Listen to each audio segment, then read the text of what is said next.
You've been on fire lately. You've been doing really well lately. Thank you, man. Proud of yourself? You're back. No, I can't feel it. It's, I mean, you're in a fucking great movie, Joker. Thank you.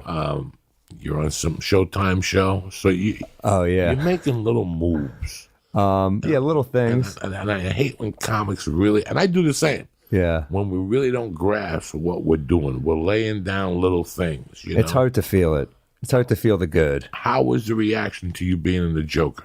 It's probably the most messages I've ever gotten in my life because for some reason Todd Phillips just kept my real name in the movie. So after I get off stage, the host goes, "One more time for Sam Morril." So everyone's like, "Wait, what?" So I like childhood friends be like, "You were in the fucking Joker?"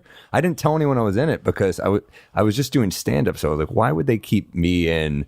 I was shooting it all day and it's a real crowd. So I'm doing a different set every take because I didn't want to have them fake laugh. So I was like, let me do a new joke every take. So they're actually laughing. And then Chris Redd is hosting, the comic Chris Redd. So he's hosting. So he's getting so annoyed with me because I get to do new bits every take. And he's just like, "One more time for Sam Morril." That's his only line, is just to say my name. And then he introduces the Joker on stage who bombs.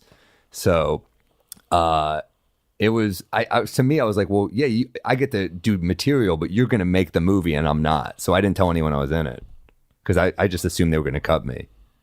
And boom, there you are. They didn't. Yeah. You don't really see my face. You just hear me tell a joke. But I was like, that's my joke. That's cool. Did you go to the premiere and the whole thing? No, I didn't get invited to the premiere. They didn't invite you to the cast and crew? Nothing? No, I have such a minor part. It doesn't matter. That's crazy. How did you cast the part? Todd Phillips called me, the director, and he just said, I like your stand-up because you're not like, he said something like along the lines, you're not cutesy on stage. You feel like very you. You're just like, I think you're just you on stage, and I appreciate that. Did you send it a tape or anything? No, I didn't. I think just called you out of the fucking blue? Yeah. That's a knockout. I think they asked for an agency for a bunch of tapes, and he came across mine. He's like, "Oh, I like this guy."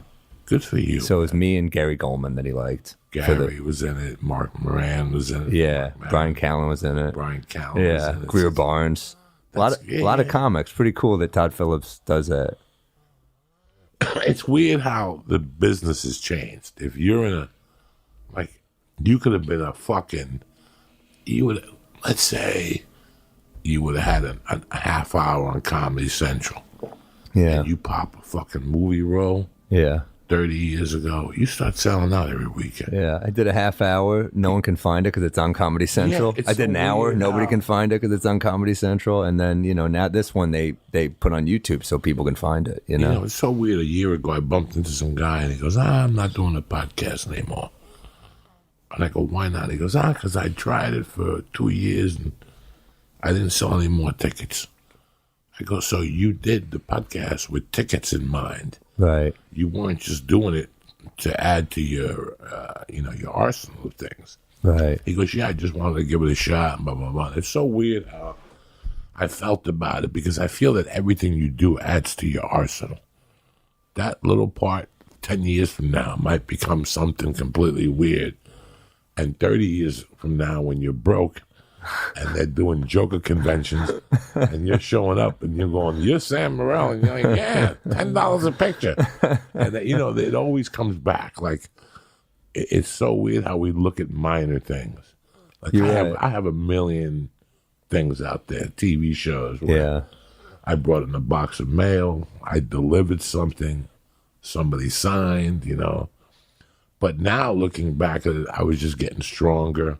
Yeah. And stronger and stronger. There's a million things. Right? That's a great attitude.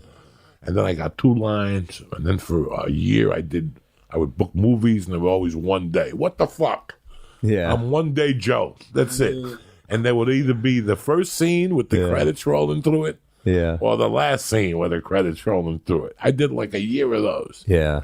Then I started booking two days on a film. All right, we're getting somewhere. You know what I'm saying? 2 days.